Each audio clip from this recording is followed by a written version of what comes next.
आलयं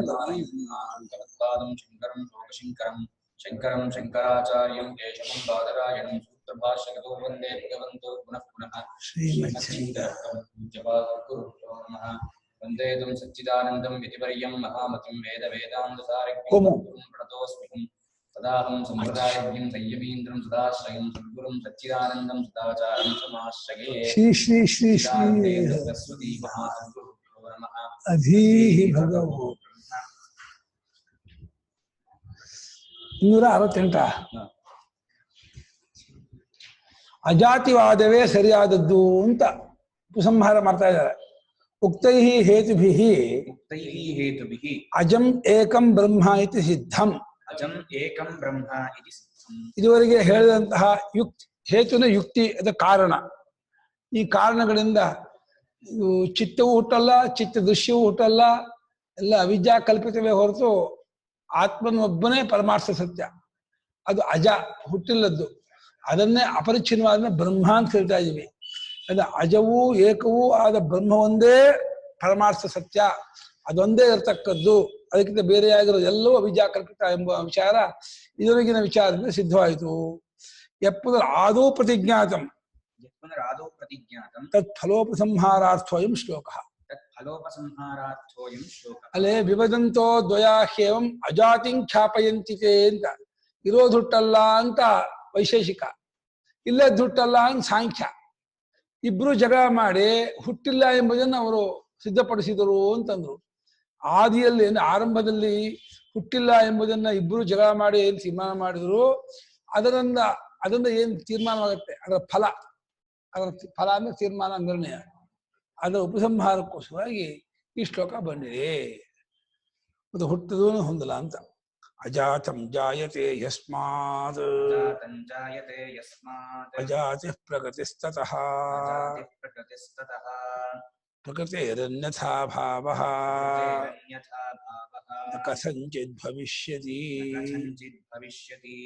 ಅಜಾತಂ ಜಾಯತೆ ಯಸ್ಮಾತ್ ಅಜಾತಿ ಪ್ರಕೃತಿಸ್ತತಃ ಪ್ರಕೃತಿರನ್ಯಥಾ ಭಾವೋ ನ ಕಥಂಚಿತ್ ಭವಿಷ್ಯತಿ.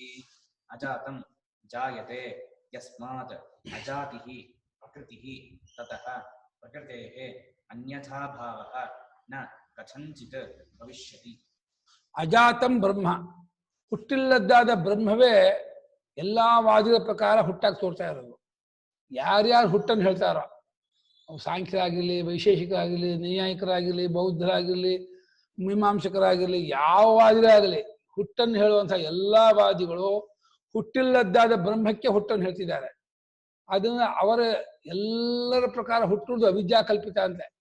ಬ್ರಹ್ಮವನ್ನು ಅರ್ಥ ತಪ್ಪಾಗಿ ಕೊಟ್ಟಿದ್ದಾರ ಗುರುಗಳೇ? ಹಾಗಾದ್ರೆ ಹುಟ್ಟದ್ದೇ ಅಂತ ಅವಾಗ ಹುಟ್ಟಿದ್ದೇ ಅಲ್ಲ, ಹುಟ್ಟದ್ದೇ ಹುಟ್ಟುತ್ತಿರುತ್ತದೆ. ಹುಟ್ಟದ್ದೇ ಆಗ್ಬೇಕದು, ಹುಟ್ಟಿದ್ದೇ ನಂದು ಸರಿಯಾಗಿದೆ. ಹುಟ್ಟದ್ದೇ ಮೊದಲನೇ ಪ್ರಿಂಟು, ಫಸ್ಟ್ ಪ್ರಿಂಟು. ಇದು ಹುಟ್ಟಿದ್ದೇ ಆಗ್ಬಿಟ್ಟಿದೆ. ತಪ್ಪಾಗದು, ಹುಟ್ಟದ್ದೇ ಆಗ್ಬೇಕು. ಹುಟ್ಟದ್ದೇ ಹುಟ್ಟುತ್ತಿರುತ್ತದೆ ಅಂತ. ಅಜಾತಂ ಜಾಯತೆ, ಹುಟ್ಟಿದ್ದಲ್ಲ, ಹುಟ್ಟದ್ದು. ಹುಟ್ಟದೇ ಇರುವುದೇ ಹುಟ್ಟುತ್ತದೆ.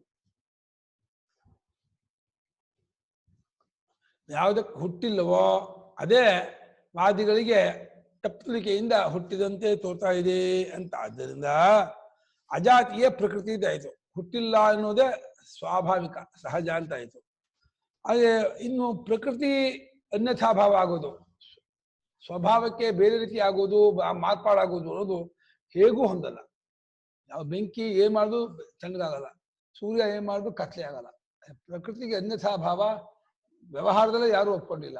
ಬ್ರಹ್ಮಕ್ಕೆ ಪ್ರಕೃತಿ ಅನ್ಯಥಾಭಾವ ಹೇಗೆ ಬರುತ್ತೆ? ಅದು ಅಜಾತ. ಅದು ಅಜಾತ ಬ್ರಹ್ಮಕ್ಕೆ ಹುಟ್ಟುವಿಕೆಯಿಂದ ಹೆಂಗೆ ಹುಟ್ಟಿದೆ ಹುಟ್ಟಿದಂತೆ ತೋರುತ್ತೆ, ತಪ್ಪಲಿಕೆಯಿಂದ ತೋರುತ್ತೆ ಅಂತ ಒಂದು ಬಿಟ್ಬಿಟ್ರೆ ಇನ್ನು ಹೇಗೂ ಹುಟ್ಟನ್ನು ಹೊಂದೋಕ್ಕಾಗಲ್ಲ ಅಂತ. ಹುಟ್ಟಿಲ್ಲ ಅಂದ್ರೆ ಒಂದನ್ನು ಅರ್ಥ ಮಾಡ್ಕೊಂಡ್ಬಿಟ್ರೆ ಎಲ್ಲ ಅನರ್ಥವೂ ಹೋಯ್ತು. ಯಾವ ಕಷ್ಟ ಪರಿಹಾರ ಮಾಡ್ಕೋಬೇಕಾಗಿಲ್ಲ, ಇಷ್ಟಾರ್ಥ ಪ್ರಾಪ್ತಿ ಮಾಡ್ಕೋಬೇಕಾಗಿಲ್ಲ, ಎಲ್ಲಿಗೂ ಹೋಗ್ಬೇಕಾಗಿಲ್ಲ, ಏನು ಮಾಡ್ಬೇಕಾಗಿಲ್ಲ. ಅವನು ಎಲ್ಲಕ್ಕೂ ಹುಟ್ಟಿರೋದೇ ಕಾರಣ, ಮಾಡೋದಕ್ಕೆ, ಪಡ್ಕೊಳ್ಳೋದಕ್ಕೆ, ಹೋಗೋಕ್ಕೆ, ಬರೋಕ್ಕೆ. ಹುಟ್ಟಿಲ್ಲ ಅನ್ನೋದು ಅರ್ಥ ಆಗ್ಬಿಡ್ತು ಅಂದ್ರೆ ಹುಟ್ಟಿಲ್ಲ ಎಲ್ಲ ಕ್ರಿಯೆ ಹುಟ್ಟೋದು. ಎಲ್ಲಾ ಕ್ರಿಯೆಗೂ ಮೊದಲನೇ ಆರಂಭ ಕ್ರಿಯೆ ಹುಟ್ಟಾದ್ಮೇಲೆ ಇದೇ ವರ್ಧತೆ, ವಿಪರಿಣಮತೆ, ಅಪಕ್ಷೀಯತೆ ಇತ್ಯಾದಿ ಎಲ್ಲ ವಿಕಾರವು ಹುಟ್ಟಾದ್ಮೇಲೆ ಆಗೋದು. ಹುಟ್ಟಿಲ್ಲದ್ದು ಅಂತ ಆಗ್ಬಿಟ್ಮೇಲೆ ಚೇಷ್ಟೆಯೇ ಇಲ್ಲ, ವ್ಯವಹಾರವೇ ಇಲ್ಲ, ವ್ಯಾಪಾರವೇ ಇಲ್ಲ, ಎಲ್ಲ ನಿಂತು ಹೋಯ್ತು. ಅಷ್ಟು ಅಷ್ಟು ವ್ಯಾಪ ಸ್ತಬ್ಧ ಹೋಗ್ಬಿಡುದು. ಅಜಾತಂ ಅಜಾತಂ ಯಚ್ಚಿತ್ತಂ ಬ್ರಹ್ಮೈವ ಜಾಯತೆ ಇತಿ ವಾದಿಭಿಃ ಪರಿಕಲ್ಪ್ಯತೆ. ಯಚ್ಚಿತ್ತಂ ಬ್ರಹ್ಮೈವ ಜಾಯತೆ ಇತಿ ವಾದಿಭಿಃ ಪರಿಕಲ್ಪ್ಯತೆ. ತದ್ ಅಜಾತಂ ಜಾಯತೆ ಯಸ್ಮಾತ್ ತದಜಾತಂ ಜಾಯತೆ ಯಸ್ಮಾತ್ ಅಜಾತಿ ಪ್ರಕೃತಿ ತಸ್ಯ. ಅಜಾತಿಃ ಪ್ರಕೃತಿಃ ತಸ್ಯ. ಚಿತ್ತ ಅಂತ ಒಂದು ಏನಿದೆ, ಆತ್ಮನಿಗಿಂತ ಬೇರೆ ಚಿತ್ತ ಎಂಬುದನ್ನು ಕಲ್ಪಿಸಿಕೊಂಡಿದ್ದಾರೆ. ಚಿತ್ತ ಎಂಬುದಾಗಿ ಏನು ಕಲ್ಪಿಸ್ಕೊಂಡಿದ್ದಾರೆ ಅದು ಬ್ರಹ್ಮವೇ. ನಿಜವಾಗಿ ಒಳಹೊಕ್ಕು ನೋಡಿದೆ ಹಾವು ಏನಿದೆ ಅದು ಹಗ್ಗವೇನು ಹಾಗೇನೆ ಚಿತ್ತದಲ್ಲಿ ಪೂರ್ತಿ ಸತ್ತು ಚಿತ್ತು ತುಂಬಿಕೊಂಡಿದೆ. ಸತ್ತು ಚಿತ್ತನ್ನು ಮರೆತಾಗ ಚಿತ್ತ ತೋರುತ್ತೆ. ಅರಿವು ಇರು ಬಿಟ್ಟು ಚಿತ್ತ ಇಲ್ವೇ ಇಲ್ಲ. ಹೇಗೆ ಮಣ್ಣು ಬಿಟ್ಟು ಗಡಿಗೆ ಇಲ್ವೋ, ನೂಲು ಹತ್ತಿ ಬಿಟ್ಟು ಪಂಚೆ ಇಲ್ವೋ, ಹಾಗೆ ಅರಿವು ಇರುವ ಬಿಟ್ಟು ಚಿತ್ತ ಇಲ್ಲ. ಅರಿವು ಇರದೇ ಚಿತ್ತ ತೋರ್ತಾ ಇರೋದ್ರಿಂದ ಅದು ಅಜಾತಿ. ಅದು ಆ ಬ್ರಹ್ಮ ಅಜಾತವಾದ ಬ್ರಹ್ಮವೇ ಪ್ರಕೃತಿ, ಅದೇ ಅದರ ಸ್ವಭಾವ. ಬ್ರಹ್ಮವೇ ಹುಟ್ಟದಿರೋದು. ಅದು ವಾದಿಗಳು ಆ ಅಜಾತವಾದ ಬ್ರಹ್ಮಕ್ಕೆ ಹುಟ್ಟನ್ನು ಹೇಳ್ತಾ ಇದ್ದಾರೆ, ಕಲ್ಪಿಸ್ತಾ ಇದ್ದಾರೆ, ಅವ್ರನ್ನ ಕಾಣ್ತಾ ಇದ್ದಾರೆ. ಹುಟ್ಟಿಲ್ಲದ್ದಾದ ಬ್ರಹ್ಮಕ್ಕೆ ಬರೀ ಸತ್ತು ಚಿತ್ತ ಆಗಿರೋದಕ್ಕೆ ಚಿತ್ತ ಅನ್ನೋದನ್ನು ಹುಟ್ಟಾಕೊಂಡು ಅದು ತೋರ್ಕೊಳ್ತಾ ಇದೆ ಅಂದ್ಕೊಂಡು ಅದಕ್ಕೆ ರೆಸ್ಟ್ಲೆಸ್ ಬರ ಹೊಡಿತಾ ಇದೆ. ಭಾರಿ ಟೆನ್ಷನ್ ಕೊಂಡ್ರಿ, ಭಾರಿ ಕಷ್ಟ ಕಂಡ್ರಿ, ಯಾವಾಗ ಮಾಡಿ ಸಮಾಧಾನ ಮಾಡಿ ಶಾಂತಿ ಮಾಡಿ ಅಂತ ಬರ್ರಿ ನಮ್ಮ ಹೆಂಡತಿ ಭಾಳ ಸಿಟ್ಟಾಗ್ಬಿಟ್ಟಿದ್ದಾರೆ, ಬಂದು ಒಂದು 2 ಮಾರ್ಕ್ ಉಪದೇಶ ಮಾಡಿ ಹೋಗಿ ಹಾಗೆ ಅಂತೇಳಿ ಫೋನ್ ಮಾಡ್ತಾರೆ. ಆಗಲ್ಲ ಕಣ್ರಿ, ಮನೆ ಎದಕ್ಕಾಗಲ್ಲ ಕಣ್ರಿ, ಏನ್ರಿ ದಿನಾ ಬೆಳಗಂತೆ ಜಗಳ, ದಿನಾ ಕೋಪ, ದಿನಾ ಇದು, ಅಯ್ಯೋ ಏನ್ರಿ ಇದು ಅಂತೇಳಿ ಒದ್ದಾಡ್ತಾ ಇರ್ತಾರೆ. ಪಾಪ ಎಲ್ಲ ಕಲ್ಪನೆ ಮಾಡಿಕೊಂಡು ಒದ್ದಾಟ, ಎಲ್ಲ ಬೀದಿ ಪಾಲು ಪಾಪ. ಏನಪ್ಪ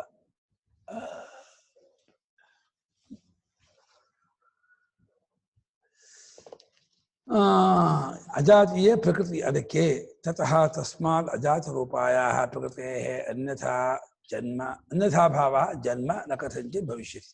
ತತಃ ತಸ್ಮಾತ್ ಅಜಾತರೂಪಾಯಾಃ ಪ್ರಕೃತೇಃ ಅನ್ಯಥಾ ಭಾವಃ ಜನ್ಮ ನ ಕಥಂಚಿತ್ ಭವಿಷ್ಯತಿ. ಆದ್ದರಿಂದ ಅದಕ್ಕೆ ಅಂದ್ರೆ ಅಜಾತ ರೂಪವಾಗಿರುವಂತಹ ಚಿತ್ತಕ್ಕೆ ಅಥವಾ ಬ್ರಹ್ಮಕ್ಕೆ, ಚಿತ್ತವೂ ಹುಟ್ಟಿಲ್ಲ ಬ್ರಹ್ಮವೂ ಹುಟ್ಟಿಲ್ಲ, ಹುಟ್ಟದೇ ಇರತಕ್ಕಂತಹ ಪ್ರಕೃತಿಗೆ ಬ್ರಹ್ಮಕ್ಕೆ ಅನ್ಯಥಾ ಭಾವ ಹುಟ್ಟಾಗುವಿಕೆ, ಚಿತ್ತವಾಗಿ ತೋರ್ಕೊಳ್ಳೋದು, ಜಗತ್ತಾಗಿ ತೋರ್ಕೊಳ್ಳೋದು, ಅದು ಏನ್ ಮಾಡೋದು ಹೊಂದಲ್ಲ.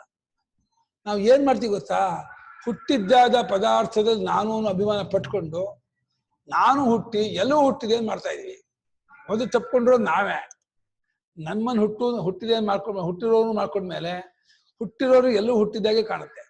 ನಾವು ಹುಟ್ಟಿಲ್ಲ ಅಂದ್ರೆ ಯಾವ್ದು ಹುಟ್ಟಲ್ವಲ್ಲ, ನಾವು ಹುಟ್ಟಿದವ್ರು ಆಗ್ಬಿಟ್ರೆ ಎಲ್ಲೂ ಹುಟ್ಟಿದಂಗೆ ಕಾಣುತ್ತೆ.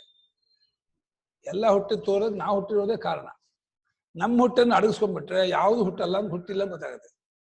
ಈ ಪ್ರಕೃತಿಗೆ ಸ್ವಭಾವಕ್ಕೆ ಅನ್ಯಥಾ ಭಾವನ ಜನ್ಮ ಅನ್ನೋದು ಹೇಗೂ ಹೊಂದೋದಿಲ್ಲ. ಆದ್ದರಿಂದ ಯಾವುದು ಹುಟ್ಟಿಲ್ಲ ಅನ್ನುವ ಆ ಕಾನ್ಸೆಪ್ಟ್ ಅನ್ನ, ಆ ಅನುಸಂಧಾನವನ್ನ ಮತ್ ಮೆಲಕ್ ಹಾಕ್ತಾ ಇರ್ಬೇಕು. ಏನು ಹುಟ್ಟಿ ಚಿತ್ತನ್ನ ಜಾಯತೆ ಚಿತ್ತ ದೃಶ್ಯನ್ನ ಜಾಯತೆ ಚಿತ್ತನ್ನ ಜಾಯತೆ ತಸ್ಮಾನ್ ನ ಜಾಯತೆ ಚಿತ್ತಂ ಚಿತ್ತ ದೃಶ್ಯ. ಈ ಚಿತ್ತವು ಹುಟ್ಟಲ್ಲ, ಚಿತ್ತ ದೃಶ್ಯವೂ ಹುಟ್ಟಲ್ಲ, ಯಾವುದು ಹುಟ್ಟಲ್ಲ, ಏನು ಹುಟ್ಟಿಲ್ಲ ಅಂತ ಹೇಳಿ ಆ ಹುಟ್ಟಿನ ಕಡೆಗೆ ಗಮನ ಕೊಡದೆ, ದೃಷ್ಟಿ ಹಾಕದೆ, ಅಜಾತವಾದ ಸ್ವರೂಪದ ಕಡೆಗೆ ಮನಸ್ಸಾಗ್ತಾ ಅದನ್ನೇ ಅನುಸಂಧಾನ ಮಾಡ್ತಾ ಇದ್ರೆ ಹಂಗೆ ಮನಸ್ಸು ಅದನ್ನೇ ಅಬ್ಸರ್ವ್ ಮಾಡ್ಕೊಂಡು ನೀರು ಮಾಡ್ಬಿಡುತ್ತೆ. ಮನಸ್ಸು ಬಾಧಿತವಾಗ್ಬಿಡ್ಬೇಕು. ಬಾಧಿತವಾಯಿತು ಅಂದ್ರೆ ಗೆದ್ವಿ ನಾವು. ಅಯಂಚ ಅಪರಃ ಆತ್ಮನಃ ಸಂಸಾರ ಮೋಕ್ಷಯೋಃ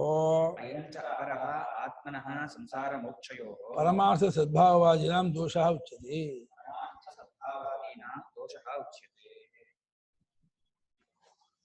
ಆತ್ಮನಿಗೆ ಸಂಸಾರ ಮೋಕ್ಷಗಳು ಪರಮಾರ್ಥವಾಗಿ ಇದೆ ಅಂತ ಯಾರು ವಾದ ಮಾಡ್ತಾರೋ ಅವ್ರು ಇನ್ನೂ ಒಂದು ದೋಷವನ್ನು ಅವ್ರು ಹೇಳ್ದಂಗೆ ಆಗುತ್ತೆ.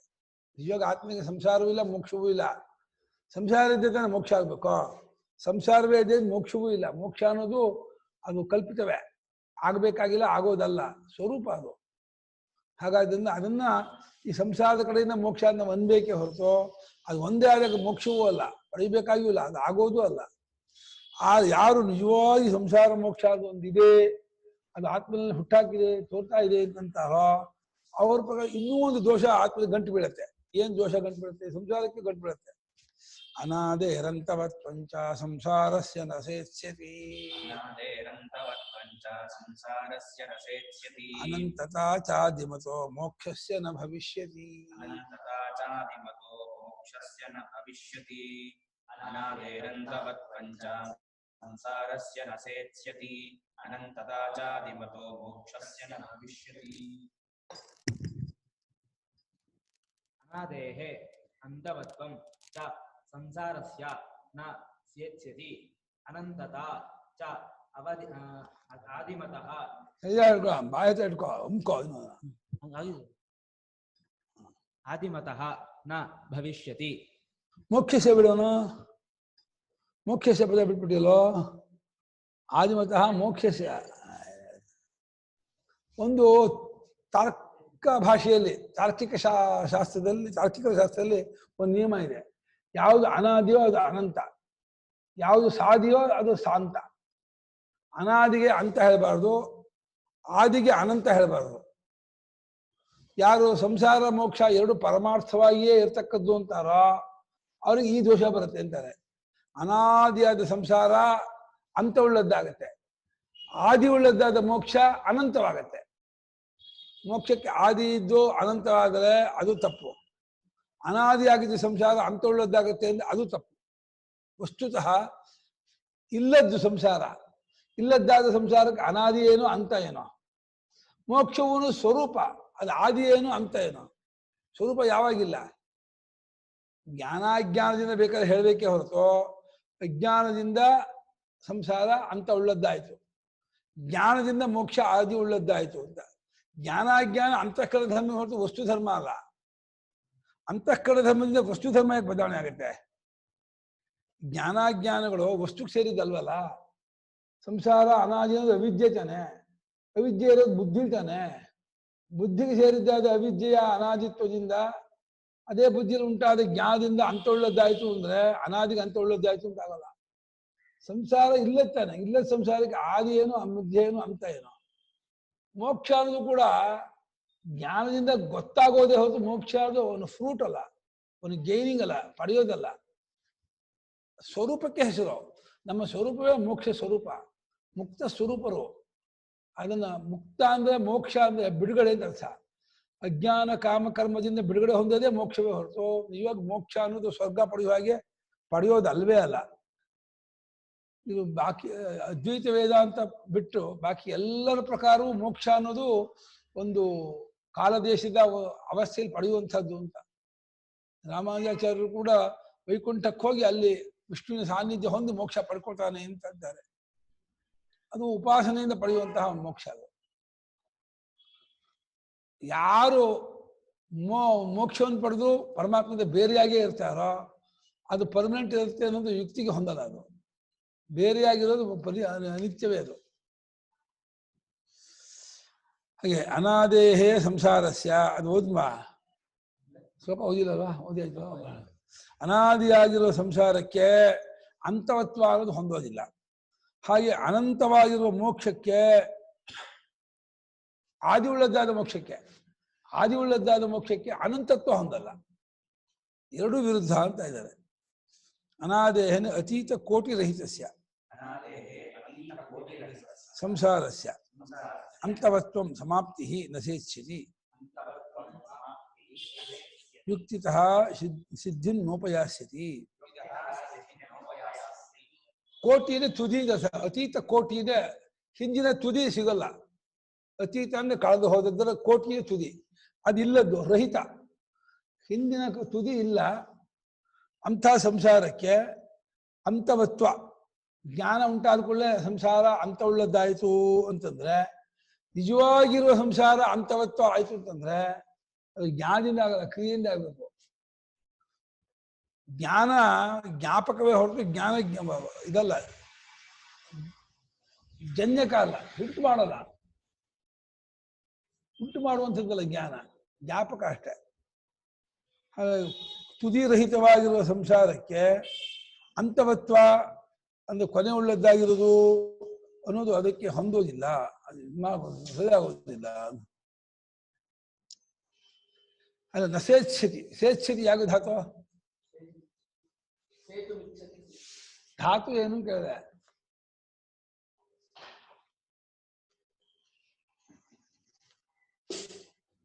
ಸಿಧು ಶಾಸ್ತ್ರೆ ಮಾಂಗಲ್ಯ ಚ, ಸಿದ್ಧತೆಗೆ ಸೇತ್ ಸ್ಥಿತಿ ಆಗುತ್ತೆ. ವ್ಯಾಪಾರ ಮರ್ತು ಬಿಡಿ. ಸಿಧು ಶಾಸ್ತ್ರೆ ಮಾಂಗಲ್ಯ ಚ, ಅಲ್ಲಿ ಸೇತ್ ಸ್ಥಿತಿ ಇತ್ತು. ಅದು ಸನ್ನಂತ ಪ್ರಯೋಗ ಅಲ್ಲ, ಸಿದ್ಧ ವಿಚ್ಛೇದಿ ಅಲ್ಲ. ಯಾವ ರೂಪ ಅದು? ರಟ್ಟು ಅಗ್ನಿಮುಗ್ಧೋ, ಹೊಗೆ ಕುಡಿದ್ರೆ ಏನಾಗುತ್ತೆ? ಪ್ರತ್ಯಕ್ಷ ಫಲ. ಹೊಗೆ ಕುಡಿದ್ರೆ ಏನಾಗುತ್ತೆ? ಪ್ರತ್ಯಕ್ಷ. ಒಂದು ಹೊಳೆಯಲ್ಲ, ಒಂದು ಗೊತ್ತಾಗಲ್ಲ. ಅದಕ್ಕೆ ಹೊಗೆ ಕುಡಿದ ಫಲ ಅದು. ಧಾತು ಗೊತ್ತಾಗಲ್ಲ, ಲಕಾರ ಗೊತ್ತಾಗಲ್ಲ, ಏನೇನು ಕಣ್ಣು ಹೋಗುತ್ತೆ ಇದು ಅಷ್ಟೇ. ಸಿದ್ಧಿನ್ನೋಪಯಾಸಿದಿ, ಅಸಿದ್ಧಿಯನ್ನು ಹೊಂದಲ್ಲ, ಪಡ್ಕೊಳ್ಳೋದಿಲ್ಲ. ಯಾವುದೋ ಸಂಸಾರ, ಅತೀತಗೊಳ್ಳದ ಸಂಸಾರಕ್ಕೆ ಅಂತವತ್ವ ಅನ್ನೋದು ಹೊಂದೋದಿಲ್ಲ. ಈ ಅನಾದಿ ಅಂತಂದ ಸಂಸಾರವನ್ನ ಅದು ಅನಂತ ಅಂತ ಹೇಳಲೇಬೇಕು, ಏನು ಮಾಡೋಕ್ಕಾಗಲ್ಲ. ನಹಿ ಅನಾದಿ ಸನ್ ಅಂತವಾನ್ ಕಶ್ಚಿತ್ ಪದಾರ್ಥ ದುಷ್ಟ ಲೋಕೆ.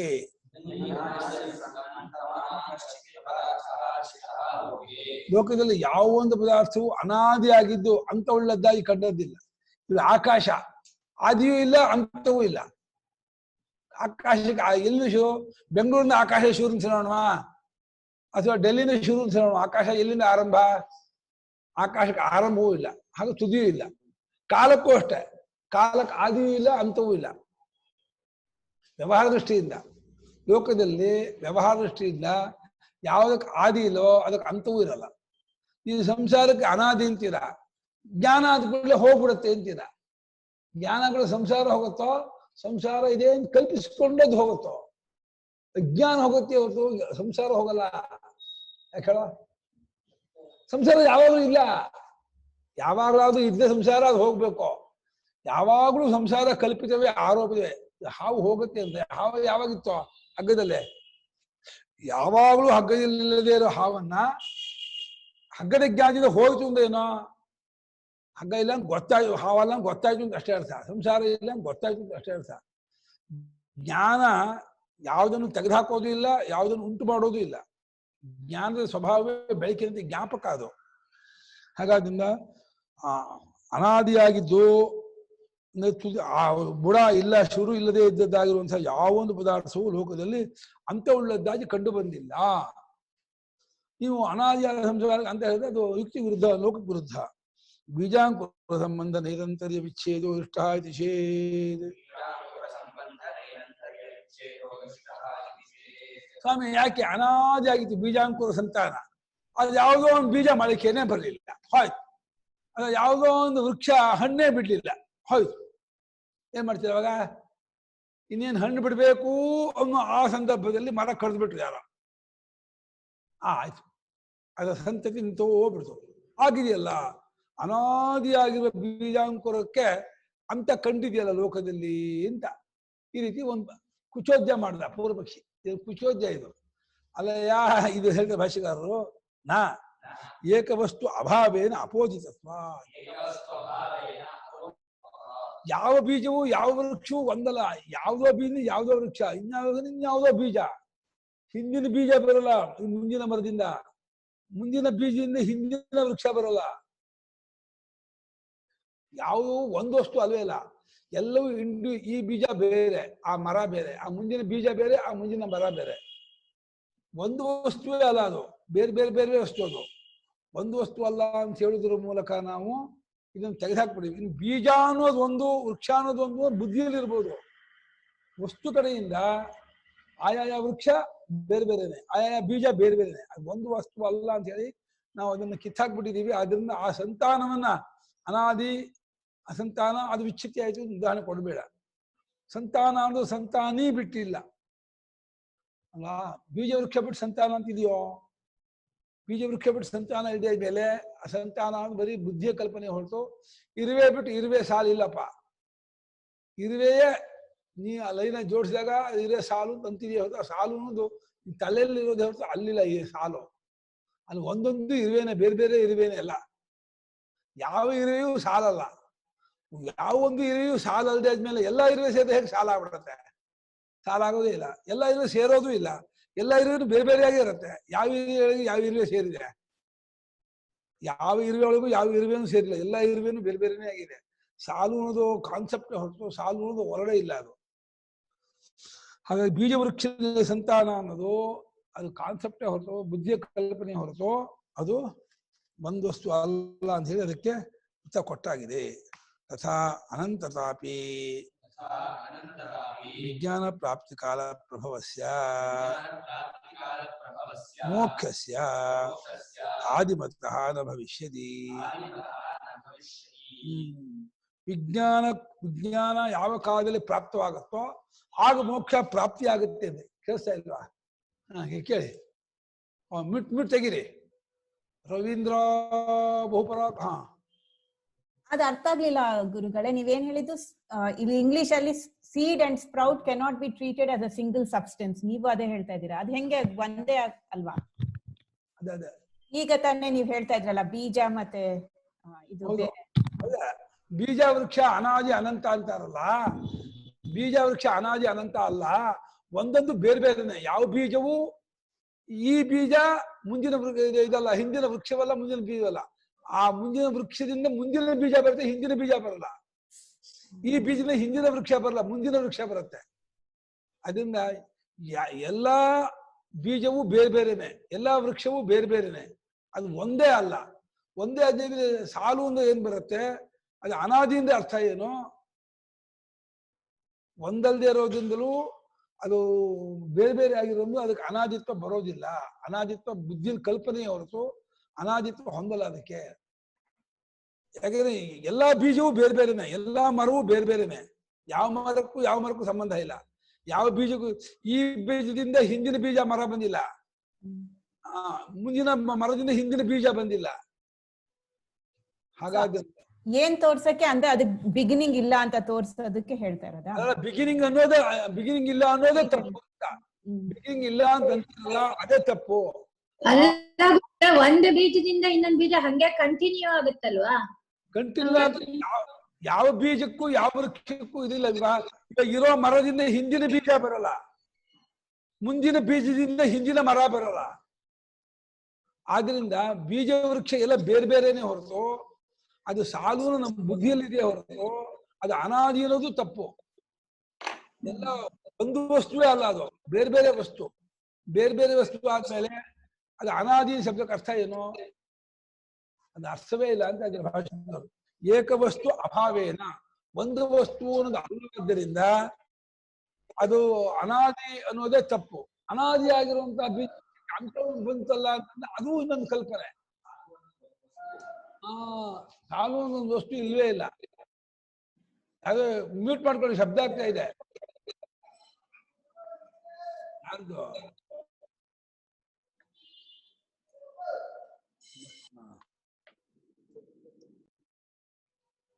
ಹಾಗೆಯೇ ವಿಜ್ಞಾನ ಅಂದ್ರೆ ಆತ್ಮಜ್ಞಾನ ಉಂಟಾದಾಗ ಪ್ರಾಪ್ತಿ ಆಗತ್ತೆ ಮೋಕ್ಷ. ಅಂದ್ರೆ ಪ್ರಾಪ್ತಿಯಾದ ಮೋಕ್ಷವು ಅನಂತವಾಗಲ್ಲ. ಪ್ರಾಪ್ತಿಯಾದ ಕಾರು, ಮನೆ, ಮಕ್ಕಳು, ಐಶ್ವರ್ಯ ಎಲ್ಲ ಅಂತವುಳ್ಳದಾಗತ್ತೋ. ಮೋಕ್ಷ ಪ್ರಾಪ್ತಿ ಆಯಿತು ಅಂತಂದ್ರೆ ಪ್ರಾಪ್ತಿಯಾದ ಮೋಕ್ಷಕ್ಕೆ ಅನಂತತ್ವ ಹೊಂದಲ್ಲ. ಮತ್ತೆ ವಿಜ್ಞಾನದಿಂದ ಪ್ರಾಪ್ತಿ ಆಗ್ಲಿಲ್ಲ, ಇದ್ದ ಮೋಕ್ಷವನ್ನೇ ಕಂಡುಕೊಂಡೆ ಅಂತ ಆದ್ರೆ ಅವಾಗ ಉಂಟಾಗ್ಲಿಲ್ಲ ಮೋಕ್ಷ. ಮೋಕ್ಷ ಉಂಟಾದದ್ದಾದರೆ ಮೋಕ್ಷ ಅದು ಅನಂತವಾಗಲ್ಲ. ಉಂಟಾದದ್ದು ನಾಶವಾಗಲೇಬೇಕು. ಹಾಗಾಗಿ ಜ್ಞಾನ ಅಜ್ಞಾನಗಳು ವಸ್ತುವಿಗೆ ಸಂಬಂಧಪಡದೆ ಬುದ್ಧಿ ಧರ್ಮವಾಗಿದ್ದು, ಬುದ್ಧಿಯಲ್ಲಿ ತೋರದೆ ಇದ್ದಾಗ ಅದಿಲ್ಲ ಅಂತಲೂ, ತೋರಿಕೊಂಡಾಗ ಆಗ ಗೊತ್ತಾಗೋದನ್ನ ಆಗ ಉಂಟಾಯ್ತು ಭ್ರಾಂತಿ ಆಗುತ್ತೆ ಹೊರತು ಉಂಟಾಗೋದಿಲ್ಲ ಮೋಕ್ಷ. ಹಂಗೆ ವಿಜ್ಞಾನದಿಂದ ಯಾರು ಪ್ರಾಪ್ತಿಯನ್ನು ಹೇಳ್ತಾರೋ, ವಿಜ್ಞಾನ ಪ್ರಾಪ್ತಿ ಕಾಲ ಪ್ರಭವ ಅಂತ ಯಾರು ಅಂತಾರೋ ಅವ್ರ ಪ್ರಕಾರ ಮೋಕ್ಷ ಅನಂತ ಅನ್ನೋದು ಹೊಂದಲ್ಲ. ವೇದಾಂತ ಪ್ರಕಾರ ಏನು? ವಿಜ್ಞಾನದಿಂದ ಅಜ್ಞಾನ ಹೋಗೋದನ್ನೇ ಔಪಚಾರಿಕವಾಗಿ ಮೋಕ್ಷ ಪ್ರಾಪ್ತಿ ಆದಂತೆ ಅಂತೀವಿ ಹೊರತು ಮೋಕ್ಷ ಪ್ರಾಪ್ತಿ ಆಗೋದಲ್ಲ. ಮೋಕ್ಷದ ಸ್ವರೂಪ ಯಾವಾಗಿಲ್ಲ, ಯಾವಾಗ ನಾವು ಪಡ್ಕೊಂಡಿಲ್ಲ. ನಿತ್ಯ ಸಿದ್ಧವಾದ ಸ್ವರೂಪವಾಗಿರ್ತಕ್ಕಂಥ ಪಡ್ಕೊಳ್ಳೋದು ಅಲ್ಲ. ಅದು ಅಜ್ಞಾನದಿಂದ ಮರೆಯಾದಂತಾಗಿದ್ದು ಜ್ಞಾನದಿಂದ ತೋರ್ಕೊಂಡಂತಾಯ್ತು, ಹೊಸದಾಗಿ ತೋರ್ಕೊಳ್ಳಿಲ್ಲ ಅದು. ಅದನ್ನ ವಿಜ್ಞಾನ ಪ್ರಾಪ್ತಿ ಕಾಲದಲ್ಲಿ ಹುಟ್ಟುವಂತಹ ಮೋಕ್ಷಕ್ಕೆ ಅನಂತ ಅದು ಆದಿ ಉಳ್ಳದ್ದಾಗಿದ್ರೆ ಅದಕ್ಕೆ ಅನಂತತ ಹೊಂದಲ್ಲ. ಯಾಕಂದ್ರೆ ಅದರ್ಶನ ನೋಡಿ, ಘಟ ವಿಜ್ಞಾನ ಪ್ರಾಪ್ತಿ ಅಲ್ಲ, ಘಟ ಕ್ರಿಯಾ ಪ್ರಾಪ್ತಿ. ಕ್ರಿಯೆಯಿಂದ ಪ್ರಾಪ್ತವಾದ ಗಡಿಗೆ ಅದು ನಾಶವಾಗುತ್ತೆ. ಅದೇ ರೀತಿ ವಿಜ್ಞಾನದ ಪ್ರಾಪ್ತಿ ಆಗತ್ತೆ ಮೋಕ್ಷ ಅಂದ್ರೆ, ಪ್ರಾಪ್ತಿಯಾದ ಮೋಕ್ಷ ಹೋಗ್ಲೇಬೇಕು. ಇಲ್ಲ ಪ್ರಾಪ್ತಿಯಾಗೋದಿಲ್ಲ, ಬರೀ ಗೊತ್ತಾಗತ್ತೆ, ಗುರುತಾಗತ್ತೆ, ಅರಿವು ಬರುತ್ತೆ ಅಂದ್ರೆ ಅವಾಗ ಇದ್ದದ್ದನ್ನೇ ತಿಳ್ಕೊಂಡೆ ಅಂತ ಆಯ್ತು. ಅವಾಗ ವಿಜ್ಞಾನ ಉಂಟು ಮಾಡಲಿಲ್ಲ ಮೋಕ್ಷವನ್ನ, ಅಜ್ಞಾನನೂ ಕಳಿತು. ವಿಜ್ಞಾನಕ್ಕೂ ಮೋಕ್ಷಕ್ಕೂ ಸಂಬಂಧ ಇಲ್ಲ, ವಿಜ್ಞಾನಕ್ಕೂ ಅಜ್ಞಾನಕ್ಕೂ ಸಂಬಂಧ. ಅಜ್ಞಾನವಿದ್ದರಿಂದ ವಿಜ್ಞಾನ ಉಂಟಾಗಿಲ್ಲ, ವಿಜ್ಞಾನ ಬಂದ ಅಜ್ಞಾನ ಹೋಯ್ತು. ಅಜ್ಞಾನದಿಂದ ಸಂಸಾರ, ವಿಜ್ಞಾನದಿಂದ ಅಜ್ಞಾನ ಹೋಗಿ ಸಂಸಾರ ಇಲ್ಲ ಅಂತ ಆಗೋದನ್ನ ಮೋಕ್ಷ ಅಂತ ಇನ್ನೊಂದು ಕಡೆ ಹೇಳ್ಬೇಕು. ಅಷ್ಟ ಘಟಾದಿಶು ಅದರ ಗಡಿಗೆ ಮುಂತಾದವು ತೋರ್ಬರುವುದಿಲ್ಲವಾದ್ದರಿಂದ ಅದು ಹೊಂದಲ್ಲ. ಘಟಾದಿ ವಿನಾಶವದು ಅವಸ್ತುತ್ವ ಅದೋಷ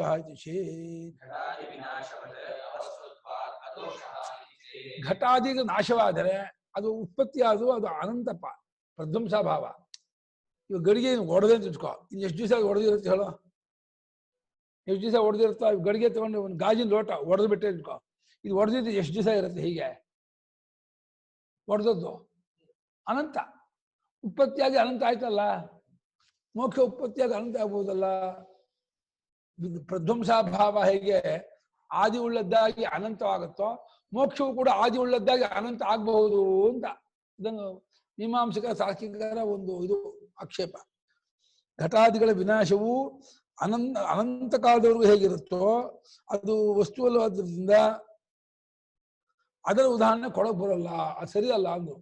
ಪ್ರಧ್ವಂಸಾಭಾವ ಇಷ್ಟ ಅಂತ ಕೊಡಬೇಡ, ಅದು ವಸ್ತುವೇ ಅಲ್ಲವಾದ್ರಿಂದ ಅದರ ಉದಾಹರಣೆ ಇಲ್ಲಿ ಬರಲ್ಲ ಅಂತ ಇದ್ದಾರೆ. ಅವಸ್ತುತ್ವ ಅಂದ್ರೆ ಹೇತು ಅಲ್ಲ ಅಲ್ಲ, ಸಿದ್ಧಾಂತ ಮಾಡಿದ್ದಾರೆ. ಘಟಾದಿ ವಿನಾಶ ಭವತಿ ವಿಜಯ ನ ಅವಸ್ತುತ್ವ ಅದೋಷ ಅಂದ್ರು ಅಂತ ಅರ್ಥ. ಅರ್ಥ ಇದೆ ಅದಕ್ಕೆ. ನಾನು ಮುಂಚೆ ಹಾಗೆ ಮಾಡ್ಕೊಂಡ್ಬಿಟ್ಟೆ, ಪೂರ್ವಪಕ್ಷ ಅಂತ ಹಾಗೆ ಮಾಡಿಲ್ಲ. ಘಟಾದಿ ವಿನಾಶ ಭವತಿ ಚೇತ್ ಮಾಡ್ಕೋಬೇಕು. ನಾ ಅವಸ್ತುತ್ವ ಅದೋಷ ಇದೆ. ಓ ಚೇತ್ ಹಾಗೆ ಮಾಡಿದ್ಯಾ? ತಥಾಚ ಮೋಕ್ಷಸ್ಯ ಪರಮಾರ್ಥ ಸದ್ಭಾವ ಪ್ರತಿಜ್ಞಾ ಹಾನಿ ಹಾಗಾಗುತ್ತೆ. ಘಟಾದಿ ವಿನಾಶದಂತೆಯೇ ಅವಸ್ತು ಆಗೋದ್ರಿಂದ ಮೋಕ್ಷವು ವಸ್ತುವೇ ಅಲ್ಲ, ಆದ್ದರಿಂದ ಅನಂತವಾಗಿ ಅಭಾವ ಅಂತ ಆಗ್ಬಿಟ್ಟು ಮೋಕ್ಷ ಅನ್ನೋದು ಒಂದು ಅಭಾವ ಅಂತ ಮಾಡ್ಕೊಂಡು ಅದು ಅನಂತವಾಗಿ ಇರಬಹುದಲ್ಲ ಅಂತಂದ್ರೆ ಹಂಗಾಗಲ್ಲ. ಅವಾಗ ಏನಾಗುತ್ತೆ? ಮೋಕ್ಷಸ್ಯ ಪರಮಾರ್ಥ ಸದ್ಭಾವ ಪ್ರತಿಜ್ಞಾ ಹಾನಿ. ಅವಾಗ ಮೋಕ್ಷ ನಿಜವಾಗಿ ಇರ್ತಕ್ಕದ್ದು ಪ್ರತಿಜ್ಞೆ ಬಿಟ್ಟು ಬಿಡ್ಬೇಕು, ಕೈ ಬಿಡ್ಬೇಕಾಗತ್ತೆ. ಅಭಾವದಂತೆ ಮೋಕ್ಷ ಇಲ್ಲದ್ದು ಅಂತ ಆಗ್ಬಿಡುತ್ತೆ. ಇಲ್ಲದ್ದಾದ ಮೋಕ್ಷಕ್ಕೆ ಯಾರು ಪ್ರಯತ್ನ ಪಡ್ತಾರೆ? ಹಂಗಾಗಲ್ಲ. ಪ್ರಧ್ವಂಸಾಭಾವದಂತೆ ಮೋಕ್ಷ ಅಭಾವ ಆದ್ರೆ ಅಂತ ಮೋಕ್ಷಕ್ಕೆ ಯಾರು ಪ್ರಯತ್ನ ಪಡೋದಿಲ್ಲ.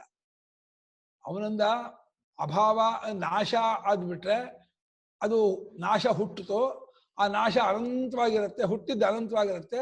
ಮೋಕ್ಷವು ಕೂಡ ಅಭಾವವಾಗಿ ಹುಟ್ಟಿ ಅನಂತವಾಗಿರಬಹುದಲ್ಲ ಅಂದ್ರೆ ಮೋಕ್ಷ ಅಭಾವ ಅನ್ನೋದೇ ಸರಿಯಲ್ಲ. ಮೋಕ್ಷ ಅಭಾವವಾಗಿದ್ದರೆ ಅದು ಉಂಟಾಗಿ ಅನಂತ ಅಂತ ಅನ್ಬೋದಾಗಿತ್ತು. ಅಕಸ್ಮಾತ್ ಮೋಕ್ಷ ಅಭಾವವೇ ಆಗಿಬಿಟ್ರೆ ಅದಕ್ಕಾಗಿ ಯಾರು ಪ್ರಯತ್ನ ಪಡೋದು ಅರ್ಥ ಇಲ್ಲ. ಅಭಾವಕ್ಕೆ ಯಾರು ಪ್ರಯತ್ನ ಪಡ್ತಾರೆ? ಅಭಾವ ಯಾತಕ್ಕೆ ಬೇಕು? ಅಭಾವಕ್ಕಾಗಿ ಯಾರು ಪ್ರಯತ್ನ ಪಡೋದಿಲ್ಲಪ್ಪ. ಮೋಕ್ಷವು ಪರಮಾರ್ಥ ಸದ್ಭಾವ ನಿಜವಾಗಿರ್ತಕ್ಕದ್ದು ನಾವು ಪ್ರತಿಜ್ಞೆ ಮಾಡಿರೋದ್ರಿಂದ ಅಥವಾ ನೀವು ಪ್ರತಿಜ್ಞೆ ಮಾಡಿದ್ರಿಂದ ಆ ಪ್ರತಿಜ್ಞೆಯನ್ನು ಕೈ ಬಿಟ್ಟಂಗೆ ಆಗ್ಬಿಡುತ್ತೆ. ಪ್ರಧ್ವಂಸಾಭಾವ ದೃಷ್ಟಾಂತ ಕೊಟ್ಟರೆ ಅಭಾವ ಆಗ್ಬಿಡುತ್ತೆ ಮೋಕ್ಷ. ಹಾಗೂ ಪರಮಾರ್ಥ ಸದ್ಭಾವ ರೂಪಾದ ಮೋಕ್ಷ ಅನ್ನುವಂಥದ್ದನ್ನು ಕೈ ಬಿಡಬೇಕಾಗತ್ತೆ. ಅಸತ್ವಾದೇವ ಶೇಷಾಣ ಸೇವ ಆದಿಮತ್ವಾಭಾವಶ್ಚ.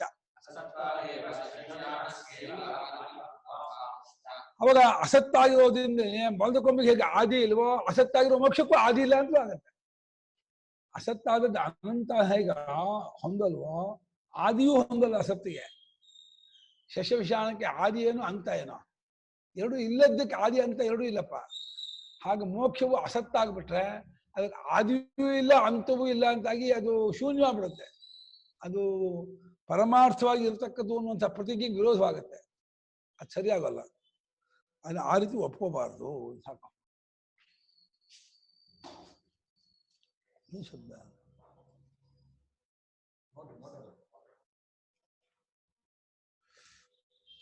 ಇವಾಗ ಜಾಗೃತ್ ಪದಾರ್ಥಗಳು ಮಿಥ್ಯೆ, ಆದ್ರಿಂದ ಸಂಸಾರ ಮೋಕ್ಷಗಳಿಲ್ಲ ಅಂತ ತೋರಿಸ್ತಾರೆ. ಇಚ್ಛಾ ಪದಾರ್ಥಗಳ ಬರೀ ಕಲ್ಪನೆ ತೋರಿಕೆ ಆದ್ರಿಂದ ನಿಜವಾಗಿ ಸಂಸಾರವೂ ಇಲ್ಲ ಮೋಕ್ಷವೂ ಇಲ್ಲ. ಸಂಸಾರ ಇದೆ ಅಂತ ಇಟ್ಕೊಂಡ್ರೆ ಮೋಕ್ಷವಾಗಬೇಕು ಅನ್ನೋ ಕಾನ್ಸೆಪ್ಟ್ ಬರುತ್ತೆ.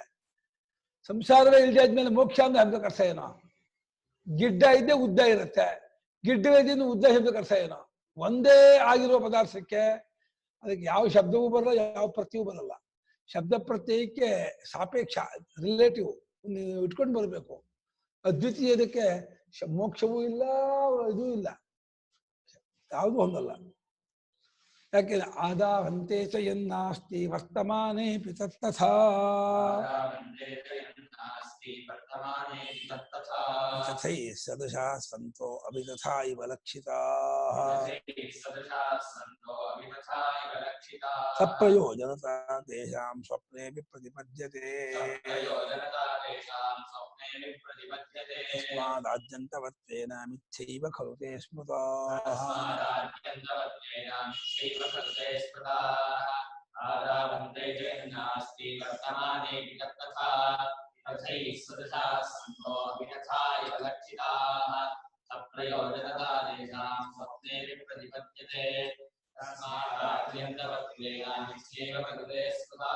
ಇಲ್ಲಿ ಎಲ್ಲಾ ಪದಾರ್ಥವೂ ಮಿಥ್ಯೆ ಆದ್ಮೇಲೆ ಬಂಧ ಮೋಕ್ಷ ಹೇಗೆ ಸತ್ಯ ಆಗತ್ತೆ ಅಂತ. ಬಂಧ ಮೋಕ್ಷ ಸತ್ಯ ಆಗ್ಬೇಕಾದ್ರೆ ಪದಾರ್ಥ ಸತ್ಯ ಬೇಕು. ಪದಾರ್ಥವೇ ಇಲ್ಲ, ದ್ವೈತವೇ ಇಲ್ಲ, ಅದ್ವೈತದಲ್ಲಿ ಬಂಧವೂ ಇಲ್ಲ, ಮೋಕ್ಷವೂ ಇಲ್ಲ, ಅದೂ ಇಲ್ಲ. ಆದಾವಂತೆ ಆದಾವಂತೆ ಆದೌ ಆದೌ ಅಂತೆ ಚ ಯತ್ ನಾಸ್ತಿ ವರ್ತಮಾನೆ ಅಪಿ ತತ್ತಥಾ ವಿದಥೈಃ ವಿದಥೈಃ ಸದೃಶಾಃ ಸಂತಃ ಅವಿದಥಾಃ ಇವ ಲಕ್ಷಿತಾಃ. ಆದೌ ಅಂತೆ, ಆದೌ ಅಂತೆ ಕೂಡಿಸಿದ ಏನಾಗುತ್ತೆ?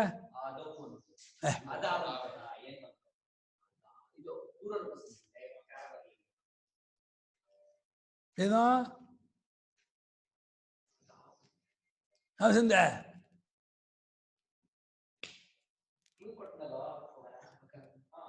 ಯಾವ್ದು ಪಾಂತಾದೇಶ ಸಪ್ರಯೋಜನತಾ ಯಾಕೆ ಸ್ವಪ್ನೆ ವಿಪ್ರತಿಪದ್ಯತೆ ತಸ್ಮಾತ್ ಆದ್ಯಂತವತ್ವೇನ ಇಚ್ಛಾ ಏವ ಸಂಧೆ ಖಲು ತೇ ಸ್ಮೃತಾಃ.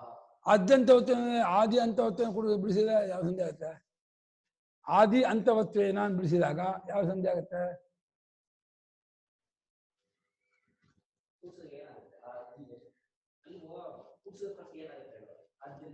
ಯಾವ ಸಂಧೆ? ಜೊತೆ ಯಾವ ವಸ್ತು ಅದು ಹೊಗೆ ಕುಡಿದು ಬಂದ್ಬಿಟ್ಟಿಲ್ಲ, ತಿಂಡಿ ತಿಂದಿಲ್ಲ, ಎರಡೂ ಆಗಿದೆ. ಇಲ್ಲ ತಿಂಡಿ ತಿಂದಿಲ್ಲ, ಎರಡು ತಿಂಡಿ ಇಲ್ಲ, ನಮೇ ಪ್ರತಿಭಾಂತಿ ಭೋ ಅಂದ್ರೆ ಶೇಷಕದಲ್ಲ. ಒಂದಿನಕ್ಕೆ ಹಂಗಾಗುತ್ತೆ ಅಂದ್ರೆ 14 ದಿನಕ್ಕೆ ಏನಾಗುತ್ತೆ? ಇಂಟು ಮಾಡೋ.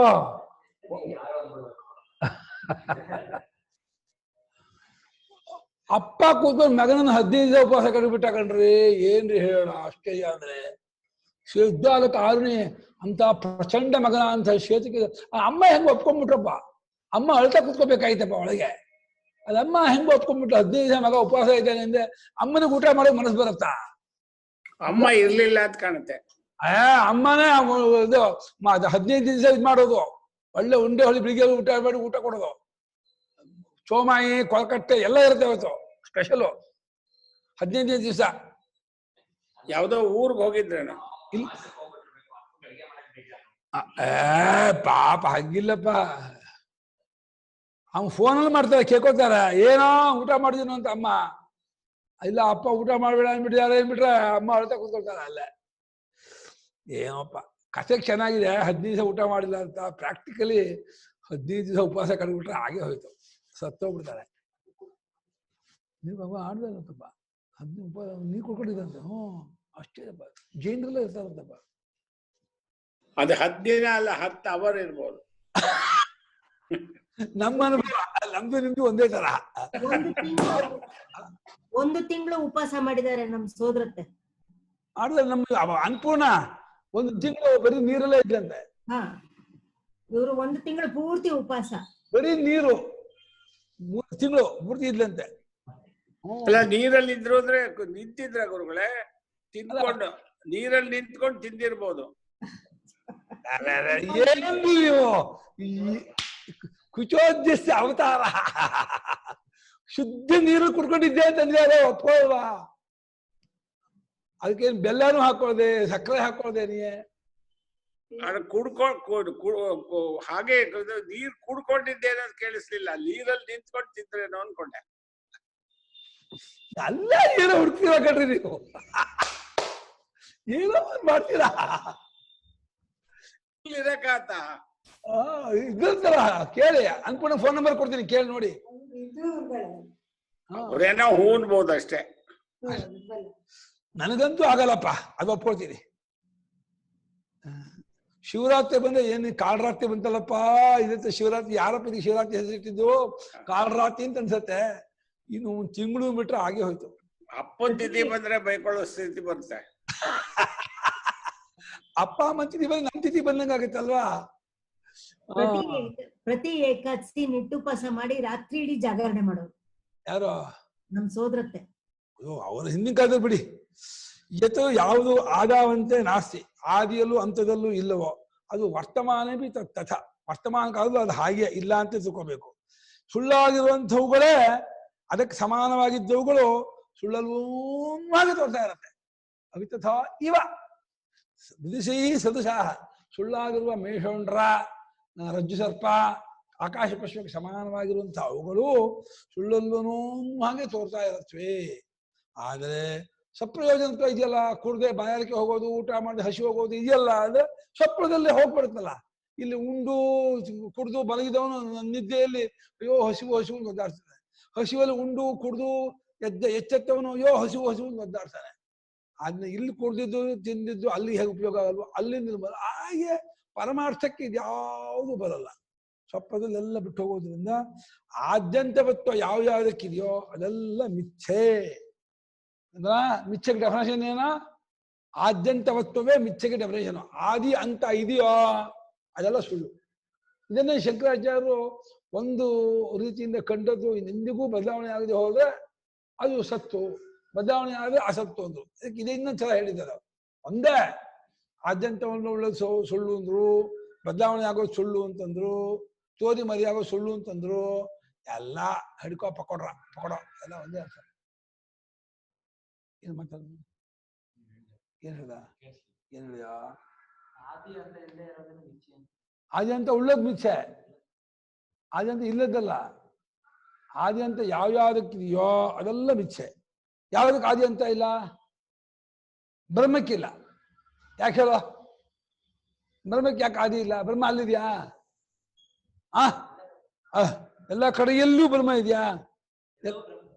ಎಲ್ಲವೂ ಬ್ರಹ್ಮ ಅಂದ್ರೆ ಹೆಂಗ್ ಗೊತ್ತು? ಇವಾಗ ಇದೆಲ್ಲ ಬ್ರಹ್ಮ ಹೆಂಗ್ ತೋರ್ಸಪ್ಪ? ಬ್ರಹ್ಮ ಅಂತ ಗೊತ್ತಾಗ್ಬಿಟ್ರೆ ಬ್ರಹ್ಮ ಆಗ್ಬಿಡ್ಬೇಕಾ? ಬ್ರಹ್ಮ ಗೊತ್ತು ಮಾಡ್ಕೊಳ್ಳೋದು ಗೊತ್ತಾಗಿಸ್ಕೊಳ್ಳುವಂಥದ್ದ?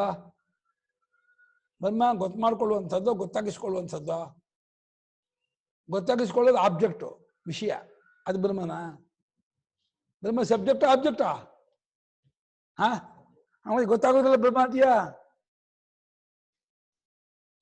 ಎಲ್ಲ ಹೆಂಗೋ ಬ್ರಹ್ಮ ಆಗ್ಬಿಡುತ್ತೆ. ಎಲ್ಲ ಬ್ರಹ್ಮ ಆಗ್ಬಿಟ್ಟು ಬ್ರಹ್ಮನ್ನೇ ಸುಟ್ಟು ಬಿಡ್ತಾರೆ. ಕಾಗದ ಸುಟ್ರೆ, ಮನೆ ಸುಟ್ರೆ ಬ್ರಹ್ಮನ್ನೇ ಸುಟ್ಟು ಅಂತ ಆಗ್ಬಿಡುತ್ತೆ. ಯಾವ್ದಮ್ಮ ಸುಡ್ತಾರೆ? ಕಾಗದ ಸುಡ್ತಾರೋ ಬ್ರಹ್ಮನ್ ಸುಡ್ತಾರ? ಹಣ ಸುಡ್ತಾರೆ ಬ್ರಹ್ಮನ್ ಸುಡ್ತಾರ?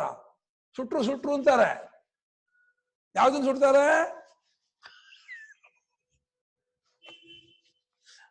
ಭಯ ಆಗ್ತಾ ಇದೆ. ಯಾರ ಹತ್ರನೂ ಮಾತಾಡ್ತಾ ಇದ್ದಾರೆ, ಅವ್ರ ಒಳಗೆ ಯಾರೋ ಇದ್ದಾರೆ. ಎರಡೆರಡು ಕೆಲಸ ಇದೆ. ಐತಚ್ಛೇಕೃತ ವ್ಯಾಖ್ಯಾನೋ ಶ್ಲೋಕವು ಕೃತವು ಕೃತೆ ವ್ಯಾಖ್ಯಾನೇ ಯಯೋಹತೌ ಕೃತ ವ್ಯಾಖ್ಯಾನ ಅಂತ. ವ್ಯಾಖ್ಯಾನ ಮಾಡಿದ್ದಾಗಿರುವ ಯಾವ 2 ಶ್ಲೋಕಗಳೋ ಆ 2 ಶ್ಲೋಕಗಳು ವೈತಥ್ಯದಲ್ಲಿ ಕೃತ ವ್ಯಾಖ್ಯಾನ. ವೈತಥ್ಯ ಪ್ರಕಾರದಲ್ಲಿ 2ಕ್ಕೂ ವ್ಯಾಖ್ಯಾನ ಮಾಡಿದೀವಿ. ಅಲ್ಲಿ ನೋಡ್ಕೊಳ್ಳಿ ಶ್ಲೋಕಾರ್ಥವನ್ನು. ಅಲ್ಲಿ 2, 6, 7 ಅಂದ್ರೆ ವೈತಥ್ಯ ಪ್ರಕಾರದ 6, 7ನೇ ಶ್ಲೋಕದಲ್ಲಿ ಇದಕ್ಕೆ ವ್ಯಾಖ್ಯಾನ ಮಾಡಿದೀವಿ ಅಂತ. ಇಹ ಸಂಸಾರ ಮೋಕ್ಷ ಅಭಾವ ಪ್ರಸಂಗೇನ ಪಠಿತವು. ಮತ್ತೆ ವ್ಯಾಖ್ಯಾನ ಮಾಡಿ ಮತ್ತೆ ಯಾಕೆ ಇನ್ನೊಂದ್ಸಲ ಹೇಳಿದ್ರೆ ಅಂದ್ರೆ ಇಲ್ಲಿ ಸಂಸಾರ ಮೋಕ್ಷ ಎರಡು ಇಲ್ಲ ಅಂತ ಹೇಳುವ ಪ್ರಸಂಗದಿಂದ ಮತ್ತಿನ್ನೊಂದ್ಸಲ ಹೇಳ್ತಾ ಇದ್ದಾರೆ ಅಷ್ಟೇ. ಸಂಸಾರವೂ ಇಲ್ಲ ಮೋಕ್ಷವೂ ಇಲ್ಲ ಕಂಡ್ರೋ. ಕಳ್ಕೊಳ್ಬೇಕಾದ ಸಂಸಾರ ಇಲ್ಲ, ಕಳ್ಕೊಳ್ಬೇಕಾದ ಮೋಕ್ಷ ಇಲ್ಲ. ಅದೇ ಜನರು ಸಂಸಾರ ಕಳ್ಕೋಬೇಕು, ಮೋಕ್ಷ ಪಡ್ಕೋಬೇಕು, ಅದೊಂದು ಅವಿದ್ಯೆ. ಅದೇ ಮೋಕ್ಷ ಪಡ್ಕೋಬೇಕು ಅನ್ನೋದು ಅವಿದ್ಯೆಯೇ, ಸಂಸಾರ ಕಳ್ಕೋಬೇಕು ಅನ್ನೋದು ಅವಿದ್ಯೆಯೇ. ಹಾ ಕೇಳಿ, ಮೋಕ್ಷ ಪಡ್ಕೊಳ್ಳೋದು ಅವಿದ್ಯೆ ಹೆಂಗಾಗತ್ತೆ ಅಂತ ಅಮ್ಮಂದು. ತುಂಬಾ ಕಷ್ಟ ಅದು ನಿಜ. ಅಂದ್ರೆ ಇಷ್ಟು ದಿನ ವೇದಾಂತ ಓದಿದ್ದೆ ಮೋಕ್ಷ ಮೋಕ್ಷ ಪುರುಷಾರ್ಥ ಅಂದ್ರೆ ಮೋಕ್ಷ ಅಂತ. ಇಲ್ಲಮ್ಮ, ಸ್ವಯಂ ಮುಕ್ತ ಸ್ವರೂಪರಮ್ಮ ನೀವು ನಿದ್ರೆಯಲ್ಲಿ ಯಾವ ರೀತಿ ಇರೋರು ಹಾಗೆ ಈಗಲೂ ಇರೋರು. ನಿಮ್ಮ ಸ್ವರೂಪಕ್ಕೆ ಯಾವಾಗಲೂ ಅಪಾಯ ಇಲ್ಲ, ಅಂದ್ರೆ ಬಿಟ್ಟೋಗೋದು ಇಲ್ಲ, ಚ್ಯುತಿ ಇಲ್ಲ, ಮುಕ್ತರೇ ನೀವು.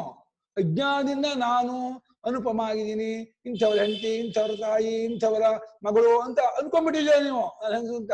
ಅದು ಅದಂಶದಿಂದ ನೀವು ಮಾಡ್ಕೊಂಡಂತ ಆರೋಪವೇ ಹೊರತು, ಆ ಆರೋಪ ಬಿಟ್ಕೊಂಡ್ರೆ ಆಲ್ರೆಡಿ ಇವರು ಬ್ರಹ್ಮನ್. ಈಗಲೇ ನೀವು ಬ್ರಹ್ಮರೇ. ಬ್ರಹ್ಮರಾಗದೇ ಇರೋ ಕಾಲವೇ ಇಲ್ಲ. ಅಜ್ಞಾನದಿಂದ ಬ್ರಹ್ಮವಲ್ಲ ಅನ್ಕೊಂಡದನ್ನ ಬಿಟ್ಕೊಳ್ಳೋದನ್ನೇ ಗೌಣವಾಗಿ ಮೋಕ್ಷವಾಗತ್ತೆ ಅಂತ ಅನ್ಬೇಕೆ ಹೊರತು ಮೋಕ್ಷ ಆಗೋದಲ್ಲ. ಅಜ್ಞಾನ ಇರೋ ಅಜ್ಞಾನವಲ್ಲ, ಹೋಗೋದಿಲ್ಲ. ಇರೋ ಅಜ್ಞಾನವಾಗಿದ್ದು ಹೋಗ್ಬೇಕಾಯ್ತು. ಅಜ್ಞಾನ ಇರೋದಲ್ಲ, ಆದ್ರೆ ಅದು ಹೋಗೋದಿಲ್ಲ. ಮೋಕ್ಷ ಬರೋದಲ್ಲ, ಅದನ್ನ ಪಡ್ಕೊಳ್ಳೋದಲ್ಲ. ಮೋಕ್ಷ ಅದು ವಿದ್ಯೆಯಿಂದ ಆ ಶಬ್ದ ಪ್ರಯೋಗ ಆಗತ್ತೆ. ಅಲ್ಲ, ಇಷ್ಟು ಕಷ್ಟಪಟ್ಟು ನಾವೆಲ್ಲ ಪ್ರಯತ್ನ ಮಾಡ್ತಾ ಇರೋದು ಅದು ತಿಳ್ಕೊಳ್ಳೋದಕ್ಕೆ ಅಂತ ಅಲ್ವಾ? ಬಿಡೋದಕ್ಕೆ, ತಿಳ್ಕೊಳಕಲ್ಲ. ಬಿಡೋದಕ್ಕೆ. ನಾನಲ್ಲ, ಅದನ್ನ ಬಿಡೋದಕ್ಕೆ ಪ್ರಯತ್ನ ಪಡ್ಬೇಕು. ಏನೇನೇನು ಆರೋಪ ಮಾಡ್ಕೊಂಡಿದ್ವಿ, ಇಂಪೋಸ್ ಮಾಡ್ಕೊಂಡಿದ್ದೀವಲ್ಲ ನಮ್ಮ ಮೇಲೆ, ಇದು ನಾನಲ್ಲ ಬಿಟ್ಟು ಎಲ್ಲವನ್ನೂ ಯಾವ ಅನುಭವದ ಬಲದಿಂದ ಬಿಡ್ತೀರೋ ಆ ಅನುಭವ ಸ್ವರೂಪವೇ ಪರಮಾತ್ಮ ಸ್ವರೂಪ. ಯಾವುದೋ ಒಂದು ಸ್ವರೂಪವನ್ನು ಬಿಡೋಕ್ಕಾಗಲ್ಲ. ಯಾಕೆಂದ್ರೆ ಆ ಬಿಡುವಾದನ ಸ್ವರೂಪ ಕೂತ್ಕೊಂಡಿದೆ. ಅದನ್ನ ಇಟ್ಕೊಂಡು ಎಲ್ಲವನ್ನೂ ನೀವು ಬಿಡ್ತೀರಾ. ಎಲ್ಲವನ್ನೂ ಯಾವುದನ್ನ ಇಟ್ಕೊಂಡು ಬಿಡ್ತಿದ್ದೀರೋ, ಯಾವುದನ್ನ ಬಿಡೋಕ್ ಆಗೋದೇ ಇಲ್ವೋ, ಅದೇ ನಿಮ್ಮ ಒರಿಜಿನಲ್ ಸ್ವರೂಪ, ಪರಮಾರ್ಥ ಸ್ವರೂಪ. ಅದನ್ನ ಮರ್ತದ್ರಿಂದ ನಾನು ಸಂಸಾರಿ, ಹುಟ್ಟಿದೀನಿ, ಕರ್ತೃ ಭೋಕ್ತೃ ಇದು ಅನ್ಕೊಂಡ್ಬಿಟ್ಟಿದ್ದೀನಿ. ಅದನ್ನ ಗುರುತಿಸ್ಕೊಂಡಾಗ ನಿಮ್ಗೆ ಇದ್ದ ಮೋಕ್ಷವೇ ಗೊತ್ತಾಗೋದನ್ನೇ ಮೋಕ್ಷ ಪಡ್ಕೊಂಡ ಅಂತ ಔಪಚಾರಿಕ ಹೊರತು ಮೋಕ್ಷ ಪಡ್ಕೊಳ್ಳೋದು ಹೊಸದಾಗಿ ಇಲ್ವೇ ಇಲ್ಲ. ಅದು ಗುರುಗಳೇ, ನಿನ್ನೆ ಲಕ್ಷ್ಮಿ ಅವ್ರು ಹೇಳಿದ್ರಲ್ಲ, ನೀವ್ ಹೇಳುವಾಗ ನಮ್ಗೆಲ್ಲ ಹಂಗ ಅನ್ಸತ್ತೆ. ಆಮೇಲೆ ಏನ್ ಮಾಡ್ತೀರ ಗೊತ್ತಾ, ಕಲ್ಪನೆ ಮಾಡ್ಬಾರ್ದು. ಕಲ್ಪನೆ ಬಿಟ್ಟು ಅನುಭವದಲ್ಲಿ ಉಳಿಬೇಕು. ಅನುಭವದಲ್ಲಿ ನಿಂತ್ರೆ ಕರೆಕ್ಟ್ ಗೊತ್ತಾಗತ್ತೆ. ಅದು ಹೀಗಿರ್ಬೋದನೋ ಹಾಗಿರ್ಬೋದನೋ. ನೀವು ಇಲ್ಲಿಂದ ನೀವು ಅದನ್ನ ಆಬ್ಜೆಕ್ಟ್ ಮಾಡ್ಕೊಂಡ್ರೆ, ಆಬ್ಜೆಕ್ಟ್ ಸಬ್ಜೆಕ್ಟ್ ಆಗಿರೋದನ್ನ ಆಬ್ಜೆಕ್ಟ್ ಮಾಡ್ಕೊಂಡ್ರೆ ಹೆಂಗ್ ಗೊತ್ತಾಗ್ತಾನೆ? ಎಲ್ಲಾ ಆಬ್ಜೆಕ್ಟ್ ಸಬ್ಜೆಕ್ಟ್ ಆಗಿರೋದನ್ನ ಆಬ್ಜೆಕ್ಟ್ ಮಾಡ್ಕೊಳಕ್ ಆಗತ್ತಾ? ಹೇಳಿಪ್ಪ. ಅದೇ ಒಂದು ಮಂತ್ರ ಇದೆಯಲ್ಲ ಗುರುಗಳೇ, ಬ್ರಹ್ಮಾಸ್ಮಿ ಅಹಂ ಬ್ರಹ್ಮಾಸ್ಮಿ ಅಂತ. ಸೊ ಆ ಮಂತ್ರ ಬಂದು ಯಾವ ಸ್ಟೇಟ್ ಎಕ್ಸ್ಪೀರಿಯನ್ಸ್ ಆಗುತ್ತೆ ಗುರುಗಳೇ? ಇರೋ ಎಕ್ಸ್ಪೀರಿಯನ್ಸ್ ಆಗೋದಲ್ರಿ, ಇರೋ ಎಕ್ಸ್ಪೀರಿಯನ್ಸ್ ನಾವು ಐಡೆಂಟಿಫೈ ಮಾಡ್ಕೊಳ್ಳಿ ಅಂತ ಹೇಳ್ತಾ ಇದ್ದಾರೆ. ಅಲ್ಲ, ಈಗ 3 ಸ್ಟೇಟ್ಸ್ ಇದೆಯಲ್ಲ ಎಕ್ಸ್ಪೀರಿಯನ್ಸ್ ಆಗೋದಲ್ಲ. ಅಲ್ಲ, 3 ಸ್ಟೇಟ್ಸ್ ಇದೆಯಲ್ಲ, ಒಂದು ಜಾಗೃತ ಸ್ಟೇಟ್, ಇನ್ನೊಂದು ಒಂದು ಡ್ರೀಮ್ ಸ್ಟೇಟ್, ಇನ್ನೊಂದು ಸುಷುಪ್ತಿ ಸ್ಟೇಟ್. ಸೊ ಅಂದ್ರೆ ಈ 3 ಸ್ಟೇಟ್ ಅಲ್ಲಿ ಯಾವ ಸ್ಟೇಟ್ ಅಲ್ಲಿ ಈ ಒಂದು ಸ್ಟೇಟ್ಮೆಂಟ್ ಎಕ್ಸ್ಪೀರಿಯನ್ಸ್ ಆಗತ್ತೆ ಅಂತ ನನ್ ಡೌಟ್. ಅವಸ್ಥೆ ಅತೀತ ಅವಸ್ಥೆ ಒಳಗೆ ಆಗಲ್ಲ. ಅದು ಅವಸ್ಥೆಯಿಂದ ಬಾಧೆ ಮಾಡಿ ಆಗತ್ತೆ. ಮೂರು ಸ್ಟೇಟು ಕೂಡ ಅವಿದ್ಯೆಯಿಂದ ಕಲ್ಪಿತವಾಗಿದೆ. ಇಗ್ನೋರೆನ್ಸು, ಅದನ್ನ ಬಿಟ್ಕೊಂಡ್ರೆ ನಿತ್ಯ ಅಹಂ ಬ್ರಹ್ಮಾಸ್ಮಿ. ಅದು 3 ಸ್ಟೇಟು ನನ್ನಲ್ಲಿ ಕಲ್ಪಿತವಾಗಿದೆ, ತೋರಿಕೆಯಾಗಿದೆ. ನಾನು 3 ಸ್ಟೇಟಿಗೂ ಸೇರಿದವಲ್ಲ, ಅದಕ್ಕೆ ಅತೀತನಾಗಿದ್ದೀನಿ ತಿಳ್ಕೊಳ್ಳೋದ್ರಿಂದ ಅದು ಅನುಭವ ಬರುತ್ತೆ ಅಷ್ಟೇ. ಸಂಸಾರ ಮೋಕ್ಷಗಳೆರಡೂ ಇಲ್ಲ ಅಂತ ಹೇಳುವ ಪ್ರಸಂಗದಿಂದ ಮತ್ತೆ ಇನ್ನೊಂದನ್ನು ಹೇಳಿದ್ದಾರೆ. ನಿಮಿತ್ತಸ್ಯ ನಿಮಿತ್ತತ್ವಂ ಇಷ್ಯತೆ ಭೂತದರ್ಶನ ಇತ್ಯಯಂ ಅರ್ಥಃ ಪ್ರಪಂಚತೆ ಏತೈಃ ಶ್ಲೋಕೈಃ.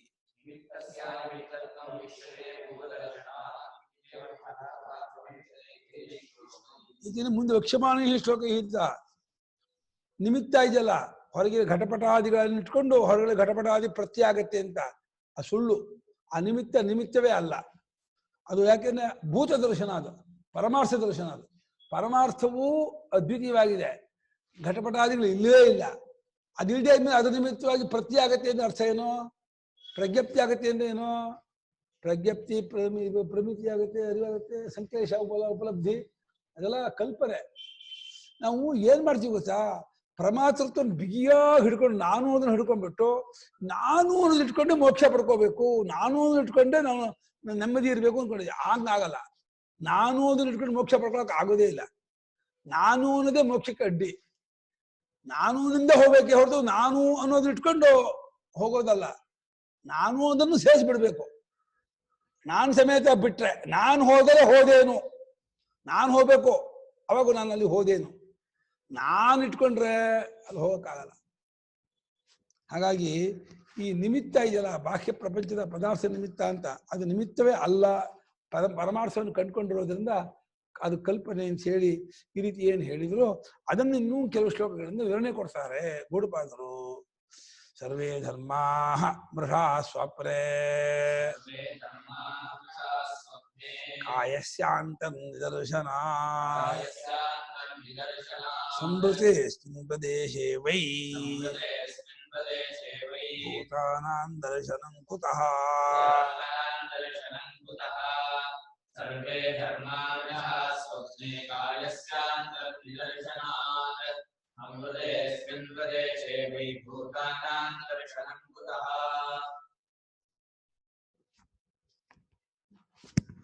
ಸರ್ವೇ ಧರ್ಮಾಃ ಮೃಷಾಃ ಸ್ವಪ್ನೆ ಕಾಯಸ್ಯ ಅಂತಃ. ಅವ್ನು ಮಾಡ್ತಿದ್ದ ಕಣ, ಅವ್ನು ಮಾಡ್ಲಿಲ್ಲ.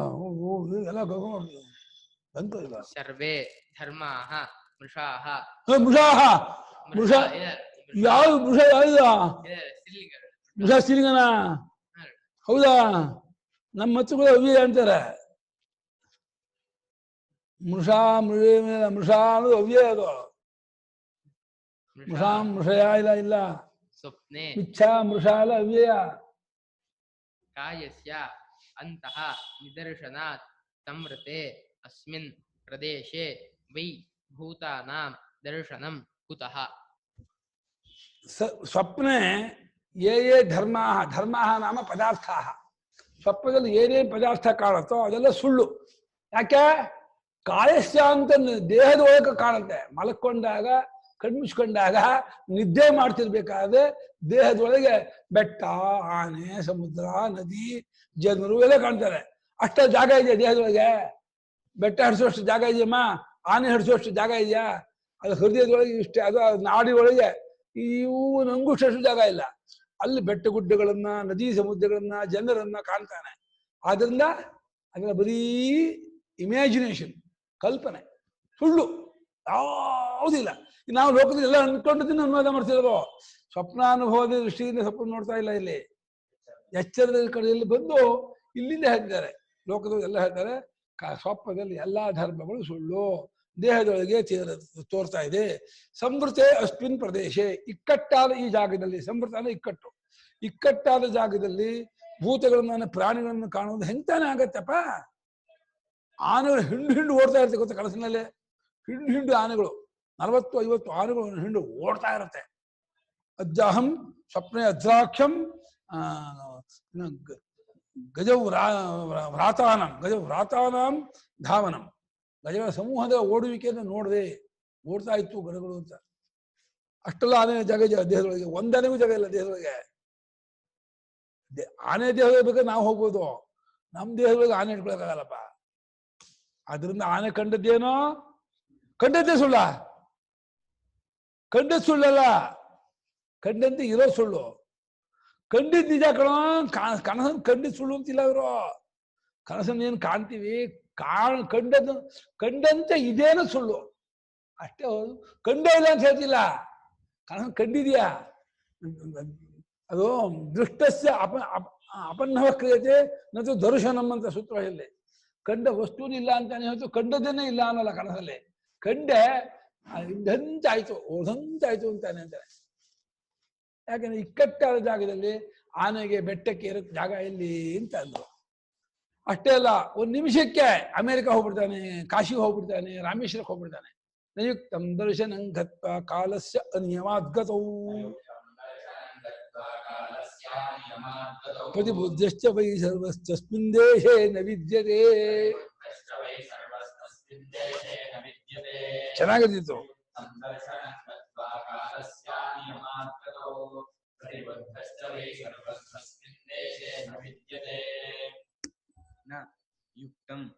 दर्शनं गत्वा कालस्य अनियमात् गतौ प्रतिबुद्धः च वै सर्वः तस्मिन् देशे न विद्यते.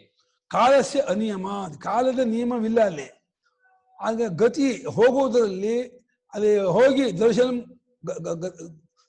ಗತ್ವ ದರ್ಶನ ನಯುಕ್ತಂ, ಹೋಗಿ ಕಂಡದ್ದು ಸರಿಯಲ್ಲ. ನಾನು ಇವತ್ತು ಕನಸಿನಲ್ಲಿ ಅಮೇರಿಕ ಹೋಗ್ಬಿಟ್ಟು ನಮ್ಮ ಲಕ್ಷ್ಮಿ ನೋಡ್ಕೊಂಡ್ ಬಂದೆ ಅಂದ್ರೆ ನಿಮ್ ಕನಸು ಅಷ್ಟೇ, ಏನ್ ಲಕ್ಷ್ಮಿ ನೋಡ್ಕೊಂಡ್ ಬಂದಿಲ್ಲ. ನೀ ಗಂಡ ನಿಮ್ ಮನೆಯಲ್ಲೇ ಮಲಗಿದ್ರಿ, ಮಂಚದ್ದೇ ಬಂದಿದ್ರಿ. ಈಗ ಅದೇ ಮಾಡ್ಬೇಕು ಗುರುಗಳೇ, ಏರೋಪ್ಲೇನು ಇಲ್ಲ.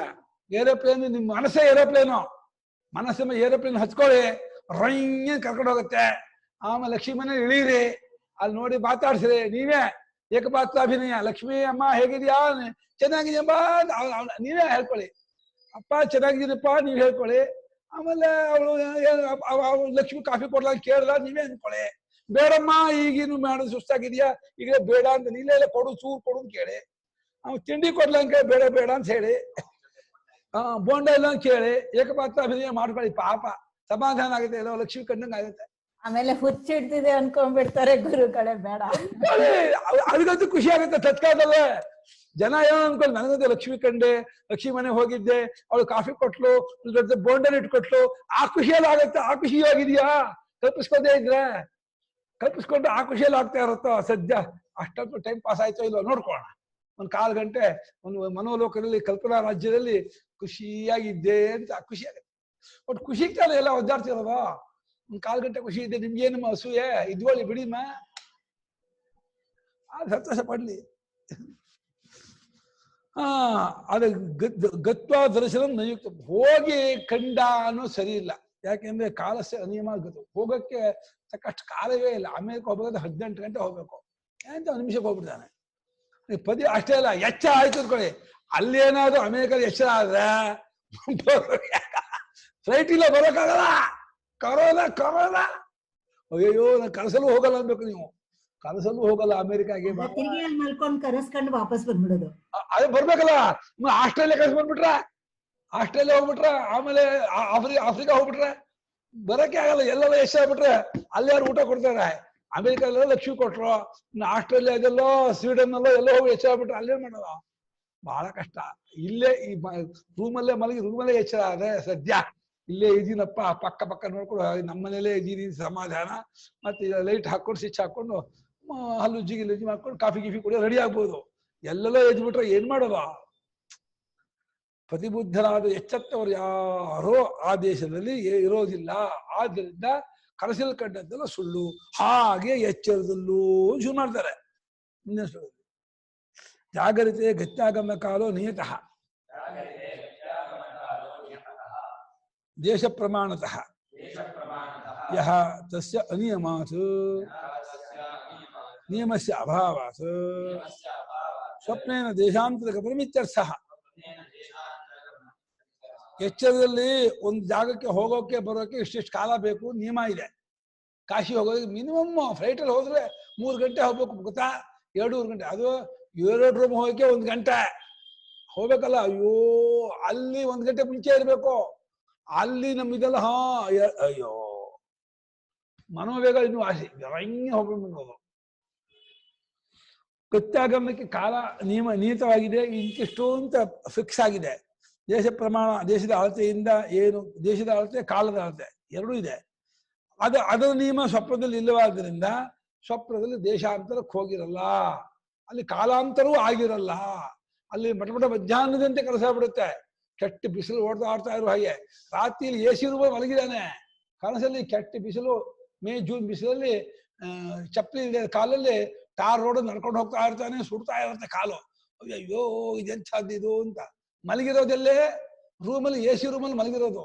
ಕನಸೇನೋ ಮಟಮಟ ಮಧ್ಯಾಹ್ನ ಚಪ್ಪಲಿ ಇದ್ದಿರೋ ಕಾಲಲ್ಲಿ MG ರೋಡ್ ನಡೀತಾ ಇದ್ದಾನೆ, ಸುಡ್ತಾ ಇದೆ.